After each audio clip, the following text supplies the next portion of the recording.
오르냐 내리냐 문제 이전에 이 구조에 들어갈 수 있느냐 없느냐의 문제입니다. 즉, 내가 가진 자본으로 이 자산 시장에 들어갈 수 있느냐의 문제인 거죠. 이걸 모르면 평생 가난하게 살게 됩니다.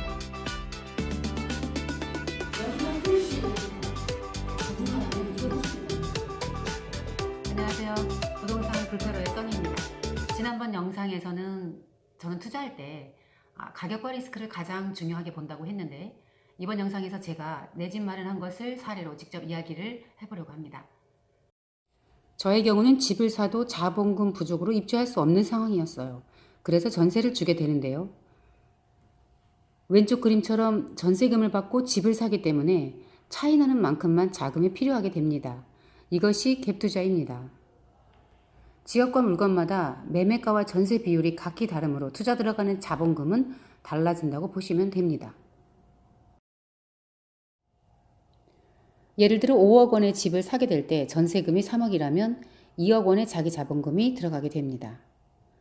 전세 세입자가 있는 경우는 전세금 3억을 뺀 나머지 금액으로 집을 사게 되는 것이고요. 만약 전세 세입자가 없으면 임차인을 구하고 매매가의 차익만큼 필요한 자금이 됩니다. 이때 임차인을 구하면서 전세 가격에 따라 투자금도 달라집니다. 잔금 시기를 맞추는 것 또한 힘든 일입니다. 당시 제게 대출이 나와서 집을 사면서 대출을 받고 전세를 받아 잔금을 치르게 되었습니다. 오른쪽의 그림은 제가 샀던 매매가와 전세가입니다. 이렇게 되면 자기 자금이 거의 들지 않게 되죠. 그런데 이런 경우는 아주 특수한 경우입니다. 갭투자가 적은 금액으로 들어갈 수 있는 장점이 있는 반면 리스크 또한 큰데요. 만일 가격이 오르지 않고 내리게 되면 2년 뒤에 임차인에게 받았던 전세금을 하락한 만큼 돌려줘야 합니다. 부동산이 오를 줄만 알았다. 대출이 도대체 얼마냐? 말이 되냐? 사기 아니냐? 이런 말을 하는 이유는 부동산 시장에서 자산의 성격과 변동성을 이해하지 못한 데서 온 것입니다. 제가 제 개인적인 상황에도 불구하고 집을 사게 된 결정적인 이유가 있는데요. 이어지는 영상에서 말씀드리도록 하겠습니다. 제 입장만 봐서는 집을 살 수 없는 상황이었지만 그때가 마침 또 투자의 타이밍이었어요. 그래서 비록 자금이 없었지만 저는 어떻게든 3천만 원을 마련해서 매수를 했습니다. 이때가 타이밍이고 또 집을 사고 고객들한테 내 집 마련과 투자를 권유했는지 말씀드려 볼게요.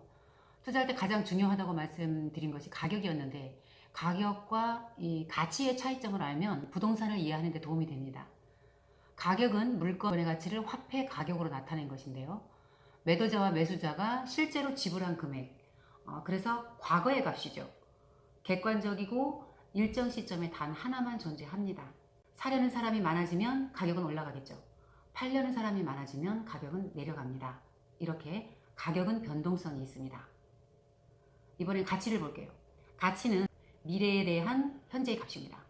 3억이었던 아파트가 10억이 된 것도 있고 또 50억이 되기도 했어요. 우리는 이것을 물가가 올랐다고 합니다. 그런데 본질은 변한 게 없습니다. 경제가 성장한다고 본다면 장기적으로 시간이 갈수록 물가는 올라갑니다. 어떤 것은 이렇게 오를 때에 물가를 반영해서 같이 오르기도 하고, 또 어떤 것은 떨어지기도 해요. 자, 제 투자 상황으로 돌아가서 제가 3천만 원을 가지고 레버리지를 받아 투자했던 이유는 바로 다음과 같아요. 가격이 최저였어요. 입지가 좋고 인구 증가가 예상되고 건설비, 자재비, 인건비를 고려한 결과 당시 매매 가격은 적정가에 훨씬 못 미치고 있었습니다. 시간이 갈수록 적정 가격으로 올라올 것이고, 투자를 하려는 부동산의 가치를 평가했을 때 최소 10%를 회복하고 또 저평가된 요인이 제거되면 10%가량은 더 오를 것으로 판단했어요.